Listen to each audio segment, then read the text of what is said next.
Most people have heard of Jesus' Last Supper, but let's not forget that there was a First Supper to begin the entire Passion Week. The story is told differently in all four Gospels, as we have now come to expect.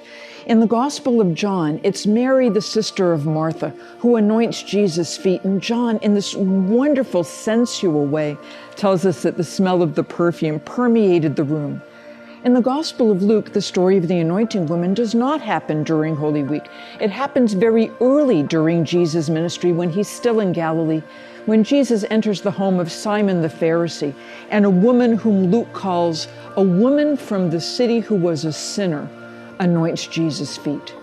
But my favorite version comes in the Gospel of Mark, repeated in Matthew, where Jesus is at the home of a fellow named Simon, someone whom Jesus had cured from leprosy, so a very grateful man.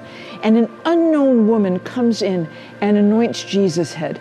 People there, eventually as we move through the Gospels, this becomes Judas Iscariot. But people there begin to complain, wait a minute, this is very expensive ointment. It could have been sold and the money distributed to the poor. But Jesus says, you'll always have the poor with you, but you won't always have me.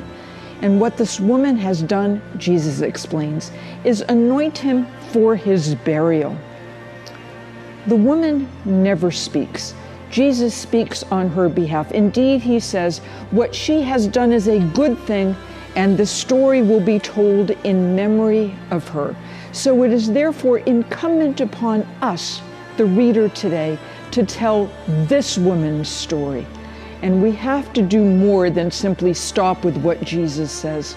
We have to go on into the text and wonder, what was this woman thinking? Was she spending all that she had on this amount of perfume, or was she wealthy? Did she think she was anointing Jesus for his burial? Or did she think she was anointing him for a royal anointing, as one might anoint a king? Or did she think, I am providing this service for him because this is how I show my love? When Jesus says, don't bother her, what she has done is a good thing. You'll always have the poor with you, and you can help them whenever. But this is a special occasion.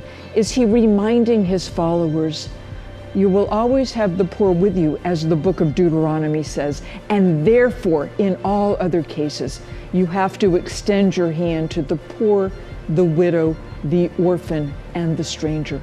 When we tell the story in memory of this woman, we have to stop and read each gospel version carefully, and then determine what is the story about this woman that we want to tell today on this occasion here.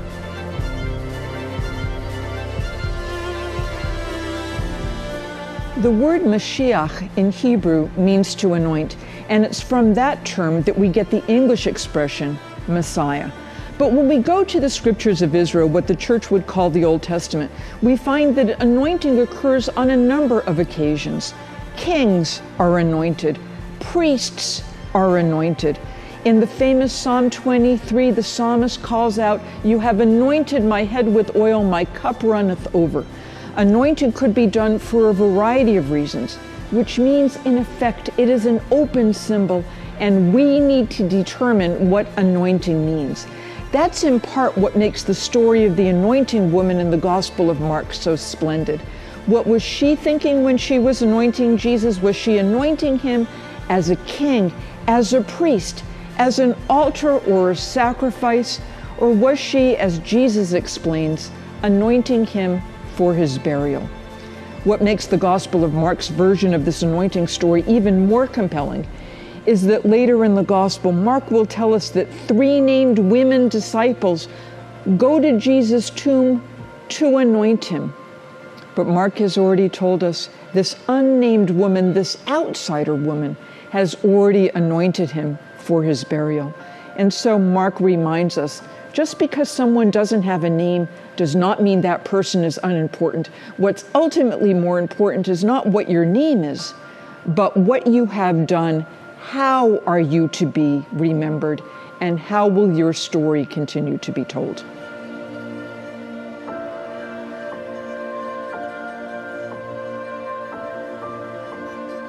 Jesus mandates about this woman, this story will be told in memory of her. And I love to expand that idea to tell the stories in memory of all the women who go unnoticed and unnamed in the gospel. Indeed, in the Gospel of Mark, when Jesus is on the cross, Mark the evangelist notes, there were women standing there from afar, women who had followed him from when he was in Galilee. And that means we have to go back to the Gospel of Mark, chapter 1, and read those women back in. And when we look at women in the Gospels, from the story of Elizabeth and Mary in the nativity scenes at the beginning of Luke, all the way to the cross and then to the story of resurrection, women are there. They are there not because they were oppressed and repressed and suppressed in Judaism, and suddenly Jesus gives them liberation from the Jewish tradition. To the contrary, they're there because they found his message of the kingdom of heaven compelling. They're there because he cured their bodies.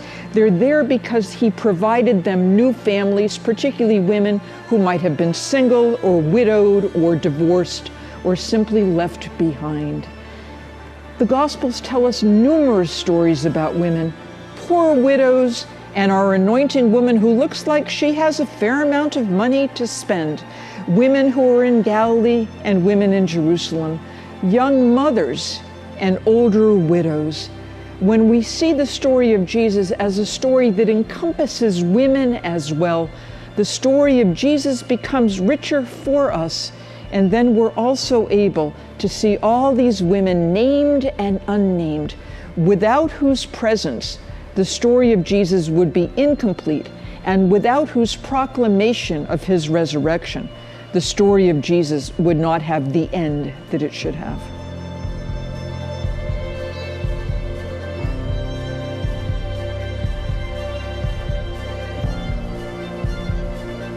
One of the women who followed Jesus from Galilee to the cross and was at the tomb is Mary Magdalene. In fact, she's the only woman named in all 4 empty tomb scenes.